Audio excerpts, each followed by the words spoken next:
Welcome back to the deep dive. Today, we're not just looking at a resume, we're analyzing an entire intellectual and spiritual cosmology. Yeah, that's a good way to put it. Our sources give us this truly, this rare portrait of a life that was dedicated equally to the rigorous pursuit of justice in the courtroom, and then also to the delicate, transformative creation of poetry on the page. It's almost a paradox. It is. Yeah. So we're diving deep into the world and work of Manuel del Valle y Colón, particularly focusing on his volume, Omnibus Poetry XLVIII. Precious. It's a fascinating synthesis, isn't it? I mean, you often encounter people who achieve true mastery in one really demanding field, constitutional law or judicial administration or complex poetry. Right, one or the other. Exactly. But Del Valle y Colón, he operated at the highest levels of influence and excellence in both domains. And this is the critical part. He utilized the same intellectual and spiritual vocabulary for each. That's what we need to unpack. Right. Our mission here is to understand the alchemy that made that possible, to figure out how he connected the docket sheet to the devotional lyric. Exactly. And we have this dense, rich stack of sources. We have biographical details, academic records from Yale and Princeton, accounts of landmark civil rights achievements, deep cultural explorations, and specific, deeply moving excerpts from his poetry. It's a complete roadmap. It's a shortcut, really, to understanding an incredibly complex and, well, a well-lived life. But we have to go beyond just the headlines and really explore the mechanisms. Yeah, how did it all fit together? And we absolutely must start with the title itself, Precious. The dedication immediately sets the tone and the scope, and it moves far beyond just a single language or a single location. It really does. It's presented as Kowide in Chinese Kichuna in Japanese. and Lako in Thai. And that's not just, some kind of international flair. It's a statement of cultural mission right from the get-go.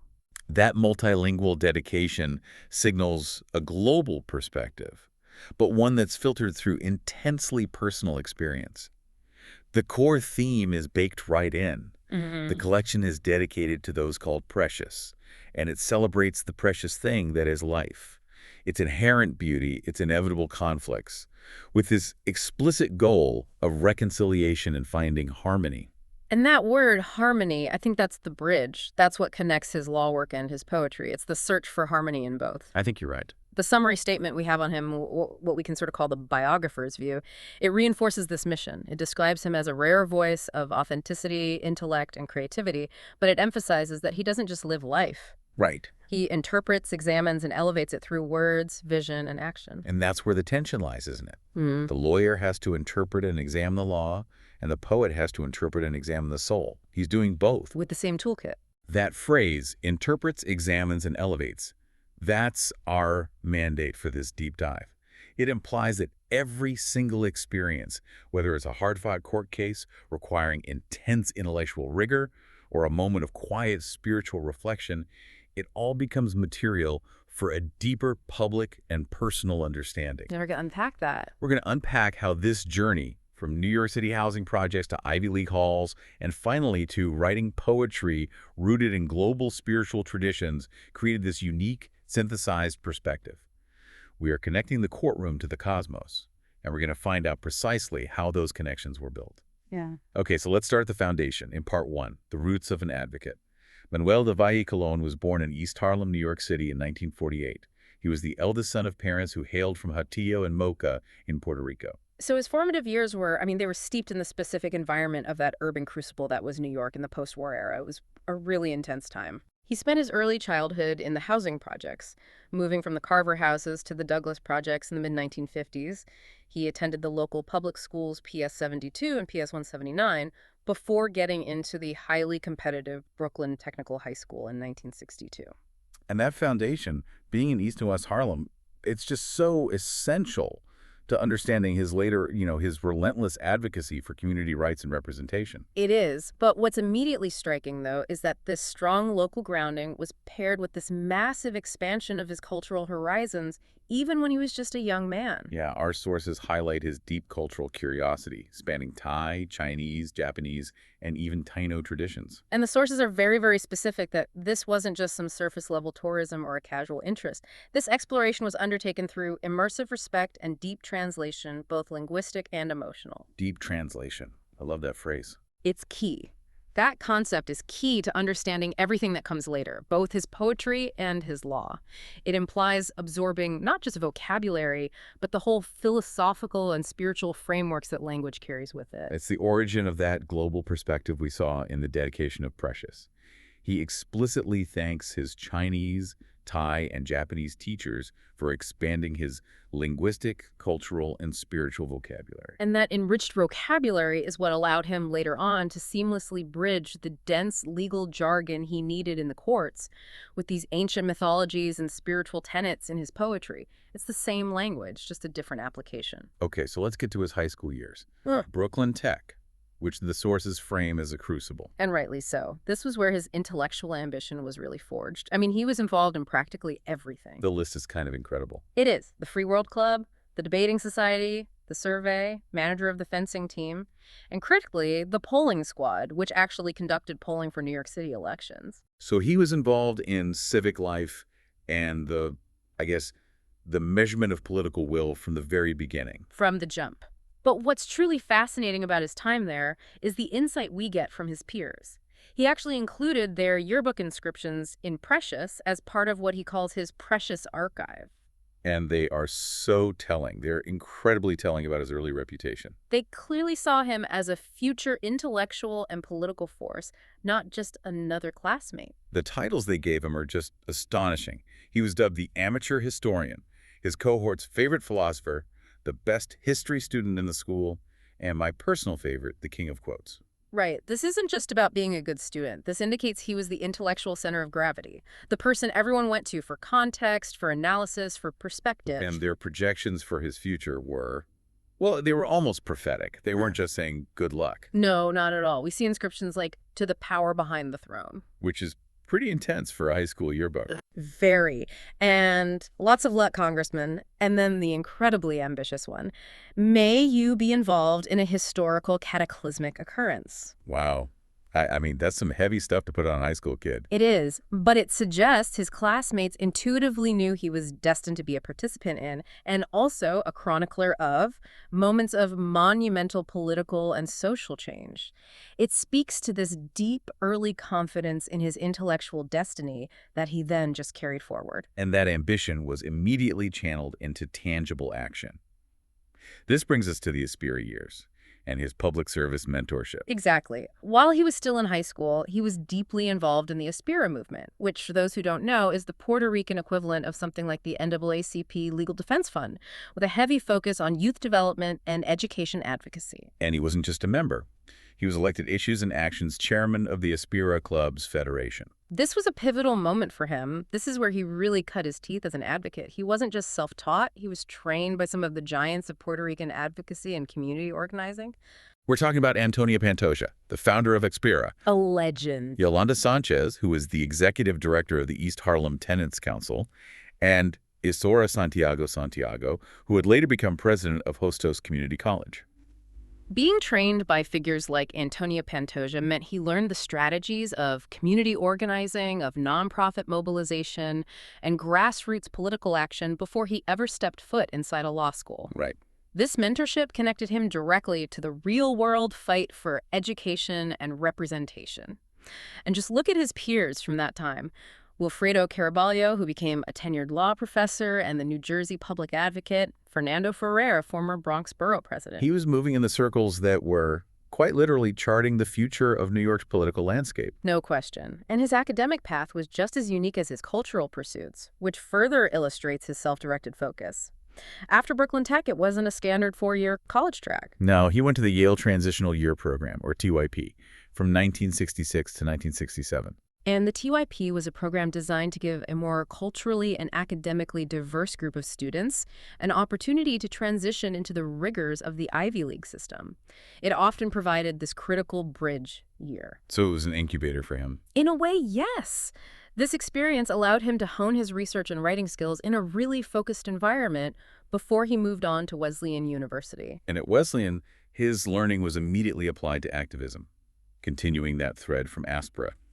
He used something called a Hof grant during his time there to research identity issues. And importantly, he received college credit for actively recruiting minority students for colleges through the Edwin Gould Foundation. So he was already institutionalizing the mentorship and community building he had learned back in Harlem. He's building the pipeline. He is. And his intellectual restlessness just continued with international and cultural immersion.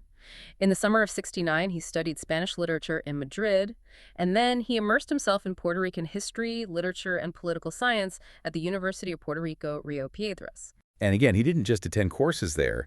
Our sources say he prepared a full course syllabus during that summer. Which shows he wasn't merely consuming knowledge, he was actively structuring it, preparing to teach it. This deep cultural foundation, spanning the global and the local, it provided the historical context that was absolutely necessary for his later legal work and, of course, the rich thematic material for all of his poetry. That incredible journey led him to Princeton University in 1969, which brings us to part 2 of our deep dive. Law, scholarship, and legacy, the fight for change. Right. At Princeton, he majored in history, Latin American studies, and Afro-American studies, a very interdisciplinary focus. But Princeton wasn't just a destination for him. It became his platform for institutional change within the Ivy League itself. He didn't just attend classes, he organized. He really did. He founded the Latino organization on campus, he actively recruited students, and he successfully championed this massive curricular shift. He received university approval for instituting one of the first Ivy League seminars on the history and politics of Puerto Rico. And that's a huge deal. You have to put that in context. Oh, absolutely. He was integrating the marginalized histories he had studied in Rio Piedras and the work he did in Harlem directly into the mainstream academic structure of Princeton. He was demanding that these elite institutions recognize and teach the histories of the communities he came from. He was changing the canon. In a very real way. Okay. And this convergence of rigorous scholarship and immediate activism, it all peaked with his senior thesis. It was titled, A History of the Puerto Rican Student and Public Education, 1945-1969. And this wasn't just an academic exercise gathering dust on a shelf. It had immediate, real-world consequences. This is the phenomenal trajectory. A chapter from that thesis was incorporated into a memorandum that was drafted for Senator Jacob Javits. Okay.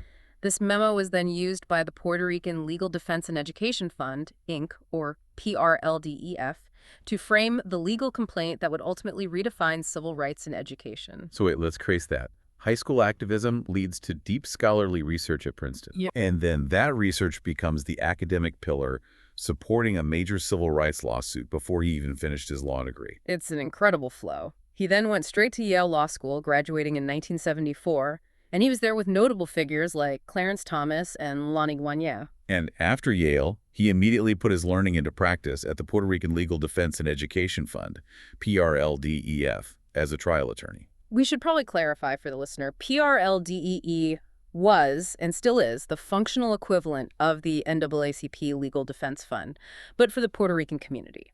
It's dedicated to achieving structural change through litigation. And his time there, even though it was brief, it was defined by truly groundbreaking cases. Let's not just list the titles. Let's understand the impact. First, Aspiravi Board of Education of the City of New York. This case was massive. Huge. The case successfully challenged the Board of Education's failure to provide adequate services for limited English-speaking students. And it didn't just yield a favorable ruling. No, it resulted in a legally binding consent decree. And a consent decree, for anyone unfamiliar, is essentially a court-approved agreement that carries the weight of a legal mandate. This one required the New York City school system to implement comprehensive, system-wide bilingual education programs. So what did that mean for an actual family living in New York at the time? It meant everything. This wasn't a minor change. It fundamentally shifted how tens of thousands of children and future generations received their public education. It ensured they had the legal right to learn effectively while acquiring English proficiency. It validated their identity and their language. It's justice on a systemic level. Yeah. And the practical justice continued with another case, Bobon v. Levine. That's right. This case dealt with the critical issue of access to safety nets, basic economic survival. How so? It successfully mandated that Puerto Rican and Spanish-speaking claimants seeking New York State unemployment insurance benefits receive bilingual notice. Before this, non-English speakers could miss critical deadlines or fail to understand their rights, losing vital unemployment income simply due to language barriers. Just because they couldn't read the form. Exactly. Pabon ensured that linguistic exclusion was addressed, opening up access to economic security for an entire community. This is justice on the ground, affecting daily lives in a very real way. But even while establishing himself as this powerhouse trial attorney, he continued to be the scholar and the mentor. He taught undergraduate courses at Yale on the history and politics of Puerto Rico and founded the undergraduate organization Despierta Boricua. He was clearly a magnetic force. His students from that period, they went on to become major leaders in their own right. People like Judge Eduardo Padro, Gilbert Casellas, who became the first Puerto Rican chairman of the EEOC, Wow. Dr. Arnaldo Cruz, and Professor Howard Jordan. He wasn't just teaching history, he was training future policymakers and judges.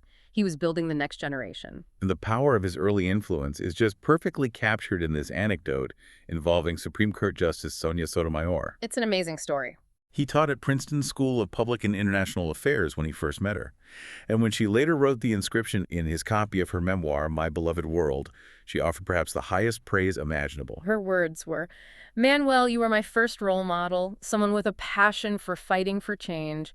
Thank you for all you have done for so many and for what you continue to do." I mean, to be cited by a sitting Supreme Court justice as your first role model in the fight for change, that speaks volumes about the depth of respect and the lasting impact of his early advocacy work. It really does. And his scholarly focus just deepened from there with major advanced fellowships. From 1983 to 84, he was selected as one of only 17 Americans for a Rockefeller Foundation Fellowship.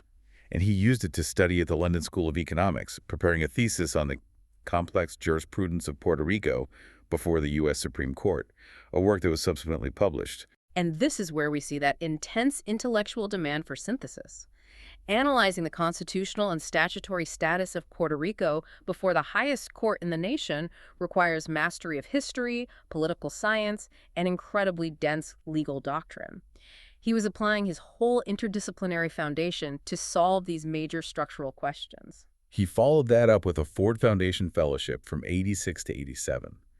Again, one of only 17 researchers selected nationwide, this time to investigate national origin discrimination against Hispanics. This research was a huge undertaking. It resulted in a comprehensive 400-page monograph. And for our audience who craves the technical details, this research was distilled and published as an article toward a language-based national origin modality in the Harvard Journal of Hispanic Policy. Right, and this modality proposed a specific new legal argument for how national origin discrimination claims should be analyzed when the core basis of the discrimination is language or accent. He was pushing the boundaries of legal protection. So you see this consistent, rigorous pattern. Research the societal problem deeply, publish the complex legal analysis, and then use that knowledge base to drive litigation and policy change. It's a full-stack approach to justice, and his career culminated in major judicial leadership roles. After spending over a decade as a trial attorney for the U.S. Department of Labor, he became the chief administrative law judge of the New York State Division of Human Rights from 1991 to 1995. This was a historic appointment. He was the first Puerto Rican to ever hold that position. And he immediately used the platform to effect progressive change within the system. We know he was instrumental in making the adjudication of racial and sexual harassment cases, along with AIDS discrimination cases, a high priority. Which was so important at that time. Crucial. In a system often slow to recognize new forms of discrimination, he ensured the legal mechanisms actively protected the most vulnerable, particularly those facing prejudice based on their health status or identity. And he brought his career full circle, spending many years from 2004 to 2020 as an administrative law judge and then chief ALJ for the Social Security Administration, working out of the San Juan, Puerto Rico hearing office. Which brings us back to the central question we have to ask. How did this man, who dedicated decades to the relentless, often emotionally draining pursuit of justice through dense legal texts and administrative hearings, find the space, or maybe the necessity, for creating poetry rooted in global mythology? That is the perfect narrative tension. The law requires objectivity and proof. Poetry demands subjectivity and vulnerability. Was the poetic identity the necessary counterweight to the demands of the judicial role? That's what we need to explore next. That pivot is everything. I think the law informed the poetry by providing the stark evidence of human conflict and injustice. Yeah. But the poetry tempered the law by offering a pathway to reconcile that conflict. It was a search for harmony that legal statutes alone just can't provide. So they weren't separate parts of his life. They were in dialogue with each other. Constantly. His poetry volumes, especially the Omnibus poetry series, they trace these journeys through identity, mythology, spirituality, cultural memory. It's all in there. And Precious serves as a kind of philosophical syllabus, a poetic guidebook for how he navigated the world. The 9 core themes he uses to organize the collection, they reflect everything we just discussed about his legal career, his cultural curiosity, and his quest for synthesis. Exactly. So let's look at the structure he built. We begin with theme 1, ancestry, roots, and lineage. Okay. This explores shared origins, intergenerational bonds, and cultural inheritance. For a civil rights lawyer focused on community identity, this is about recognizing the past as the source of current strength and obligation. It's foundational. Right, it's a where we come from. Yeah. The next is memory, remembrance, and hearing. This focuses on injuries healed over time, the fragility of bodies, and the strength of memory. Which you can almost see as the poet's equivalent of the legal archive. How do you mean? Well, it's about preserving the truth of what happened, not just for a judgment, but for healing. The law seeks to resolve an injury. The poetry seeks to heal the wound itself. It's a different kind of record keeping. That makes sense. Third is destiny, choice, and personal power. Here, he examines freedom, risk, movement, and self-created paths versus predetermined fate. And this is the intellectual outgrowth of his youth activism. It's about empowering individuals, especially marginalized youth, to seize control of their own narratives, to reject the idea that their fate is locked in by circumstance. The fourth theme feels like the center of gravity. Love is a core transformative element. It's the anchor. Love is a guiding principle, a healing force, a stabilizer during chaos, and a moral anchor. In a judicial career defined by conflict and human rights violations, this theme provides the necessary moral compass for the entire endeavor. Without it, the work would be unbearable. Right. Fifth, creativity, art, and the artist's journey. This speaks directly to the duality we're exploring. Yep. The transformation of life's wounds into art, the sacrifices artists must make, and the interplay between creation and vulnerability. The source mentions this image of a designer with a black band-aid. The wound is visible, but the creative output continues, transformed by that pain. Theme number 6 moves into that global spiritual realm, spirituality, myth, and the sacred. And this covers cosmic creation, elemental forces, spiritual guardianship, ancient rituals. This is the Taino, Chinese, and Thai research translated into lyric, that deep translation we spoke of earlier. It provides these universal frameworks for understanding the local struggle for justice. Following that is nature as reflection and companion.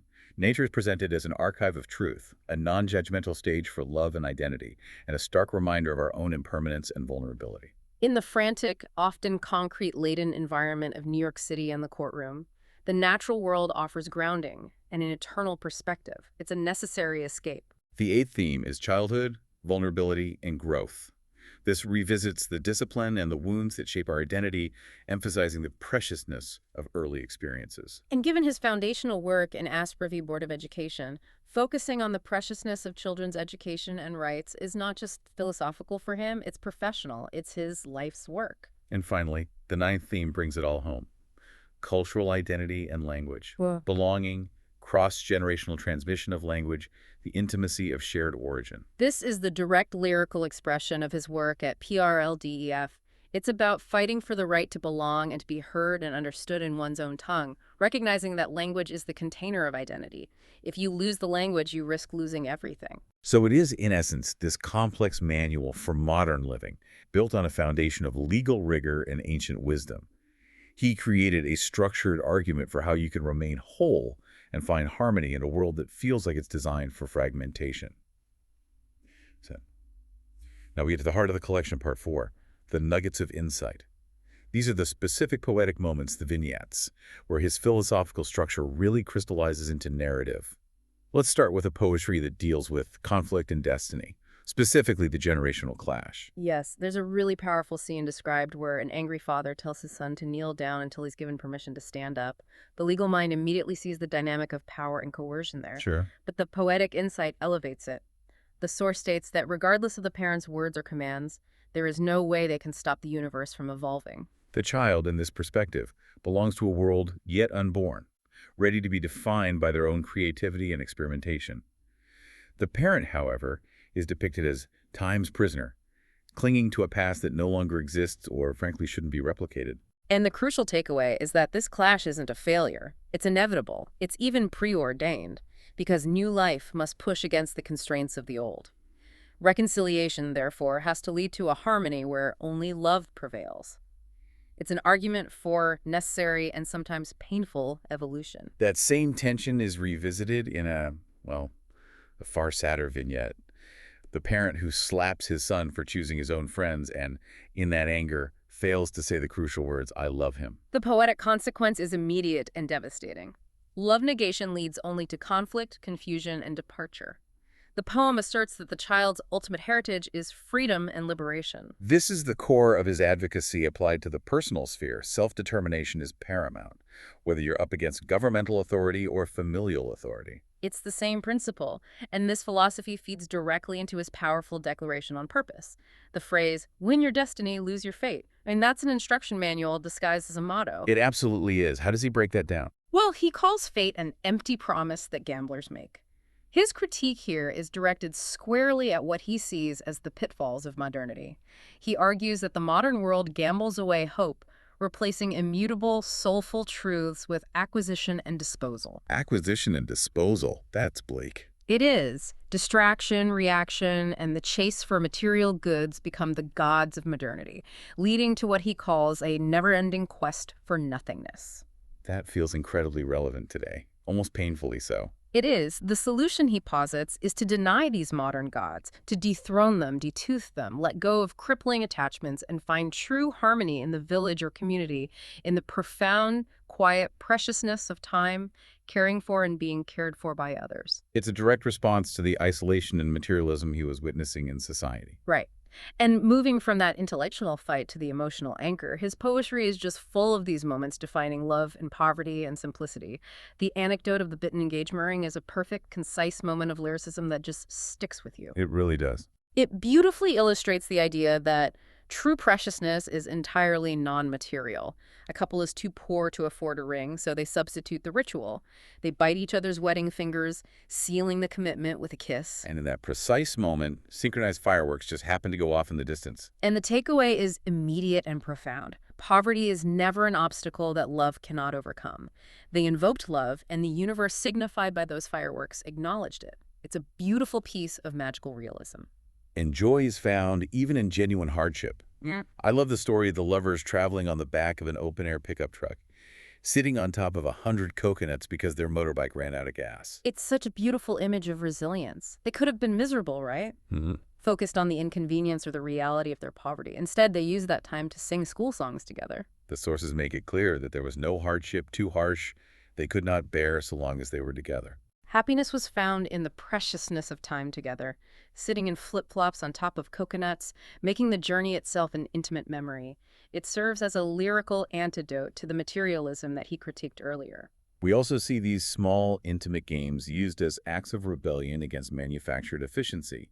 The shared strawberry or pocky stick game, where they each eat one end of the stick until they meet in a kiss. These are spur-of-the-moment games that let randomness dictate the momentary closeness. They are a direct, playful rejection of the indifferent modernity that seeks to dictate outcomes, provide illusory choices, and sell meaningless goods. So these little moments of vulnerability and spontaneity are valued over planned efficiency. In these poetic worlds, chance becomes truth, and a simple kiss is a revolutionary act. Precisely.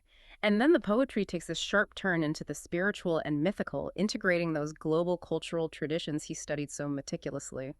Let's talk about transformation and elemental power, starting with the story of the man praying for his parents after a traffic accident. Okay, this one is really intense. It's a deep dive into healing through faith, and it draws heavily on Hindu and Buddhist imagery. The man, prostrate before the Buddha, utters the Sanskrit prayer, Thada, which means creation, origin, element, creator. And as he leaves the prayer area, a precious light falls on his third eye, turning it golden and leaving him with 2 horizontal white marks. This is a visible sign of spiritual transformation and heightened insight. Yes. He goes to the hospital, prays intensely to Shiva for their recovery, and upon chanting the powerful mantra Om Namah Shivaya, a bolt of light fills the room. Immediately, his parents wake up, they take off their breathing devices, and they are declared fully recovered. It's a miracle. It is. But the key here is the integration of the spiritual with the mission of service. Shiva is often associated with transformation and destruction-destroying ego and ignorance to create space for profound change. In the man's dream that night, he meets Shiva, who declares him a priest, instructing him to go to the temple to be initiated and cure my people wherever they may be found. So the awakening isn't for him alone. Never.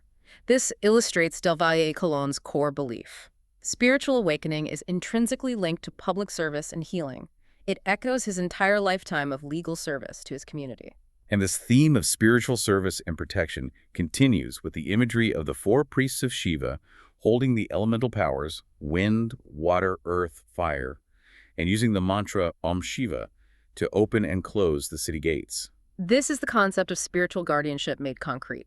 They ensured the peace and tranquility of the ancient city simply by fulfilling their vows and connecting the community to the cosmos. So their ritual has a real-world effect. A direct effect. The resulting sounds within the city walls, the peaceful cacophony of traders, children, dwellers, gave the sense of a bustling, peaceful community devoted to harmony. This idea of the sacred protection of the community through ritual and focus is the exact philosophical underpinning of the justice work he did in the courts. Okay, but how does the lawyer trained in evidence and case law accept a concept like a phantom protecting a client? This leads us to the intertwining of destiny and protection in the story of the Dragon Child and the Phantom. And that's where the two worlds synthesize beautifully. The young actor, running on a bridge while memorizing his lines, is protected by a phantom assigned to him who recognizes him by the dragon tattoo the boy carries. The phantom sees the tattoo and knows, so this is the human I am assigned to protect. But the twist, though, is that the protection doesn't come in avoiding trouble. Not at all. The actor accidentally collides with someone who is intending to jump off the bridge. That sudden chance collision stops the suicide, intertwining their lives forever, and it causes the phantom to smile. So what's the insight there? The insight is vital. Destiny, rather than being that empty promise, is revealed through accident. Sometimes protection comes not in avoiding conflict, but in the random chance encounter that changes the trajectory of a human life. The lawyer recognizes the accident, but the poet recognizes the working of destiny. He accepts the mystery as the highest form of truth, even while he's pursuing the facts. As we move into part 5, the art of focus and being human, we see Del Valle Colón reflecting on the discipline required to maintain this complex, multifaceted life, how to harness intellectual rigor for both the bench and the blank page. He discusses the artist who transformed his own struggle into mastery. Yes, the poetic self-portrait of the artist who turns stutter into poise, vanquishing the impediment to the netherworld through sheer discipline. This dedication allows them to channel their love for others into their work, into boards, committees, fundraising efforts. The artist uses their mastery of numbers to make everything fall into place in their dreams, leaving a legacy of art and love. And it's such a profound metaphor for himself, isn't it? He mastered the technical rigors of law, history, and administration, and he channeled that rigor into artistic output and civic leadership. He shows that the very thing that might seem like an obstacle, a stutter, a marginalized identity, and initial lack of resources, can be transformed into the fuel for mastery. And what about the necessity of maintaining focus in a world that is actively designed for distraction? He analyzes this using this beautiful metaphor of a cocktail set against the backdrop of the sky and sea. It's highly instructional. It's almost like a meditative practice written down. Bringing love and life into focus is compared to making a fragrant tropical cocktail. It requires blending the ingredients, the sweet and the sour, much like life's extremes and conflicts. But true focus, he argues, isn't simply about paying attention. No, not at all. True focus, he insists, demands a willingness to take less in and leave more out, to value the small, to make it significant. So it's about exclusion as much as inclusion. Exactly. This is the core strategy for how he managed to be a chief administrative law judge and a prolific poet. Focus is not just concentration, it's an act of aesthetic and moral judgment, deciding what is truly precious and actively excluding the noise. That's a practical guide for modern living, particularly for you, our audience, navigating information overload. He says this laser-sharp focus gives value and definition in a fast-paced world sorely in need of slowing down. By focusing on the small, precious moments, the bite on the finger, the moment on the coconut truck, he elevates them to universal significance. And his life itself embodies that balance. He had the intense, laser-sharp focus required to litigate landmark civil rights cases and administer complex judicial dockets, but he balanced that with the patience and quietude required to write dozens of volumes of poetry, spending time on deep translation and soul-deep understanding. He lived it. We can conclude our analysis by revisiting that anonymous AI tribute that attempts to synthesize his incredible journey. It captures the essence of this powerful duality so perfectly. It really does. The tribute describes him as walking barefoot through thresholds of law and lyric, carrying scrolls of justice in one hand and the quiet fire of poems in the other. That's a powerful image. It states that his voice, forged at Princeton and Yale Law, echoes in courtrooms not as thunder, but as an ocean-persistent principled tidal. That tidal analogy is key. Persistent, always returning to the core issues, and irresistible in its force over time. And the final line connecting his creative process back to his cultural pursuits is just so striking. He writes as if each word were a seed blessed by Thai monks, sung by Taino drums. That's the ultimate synthesis. His art is not just creative expression, it's a spiritual and cultural act of profound respect for all these diverse traditions, and it's designed to cultivate harmony. He built bridges between geographies and realms, the legal and the luminous, the historical and the mythical. He is the rare chronicler of those who belong to many homelands, speak many languages, live in both the legal and the lyrical, yet somehow remain whole. His life is a testament to the belief that you don't merely dwell in this world, you actively reimagine it and elevate it through law, truth, longing, and art. So the essence of this deep dive, really, is understanding how one individual, forged in East Harlem activism and elite legal education, uses the profound lens of poetry to synthesize the global and the personal, the sacred and the mundane. The question he asked in every courtroom, every poem, every painting, whether he said it out loud or not, was, what does it mean to be human here? And the comprehensive answer he provides through his life and his work is that to be fully human is to reconcile conflict and find harmony. It means using knowledge, the law, history, language, cultural traditions, not just for professional accomplishment, but as a tool for soul-deep understanding. His dedication to linguistic expansion and deep translation, it's what allowed him to connect the fight for civil rights with the profound, ancient philosophies of Shiva priests and Taino traditions. It was all one project. His life serves as an incredible model for you, the learner.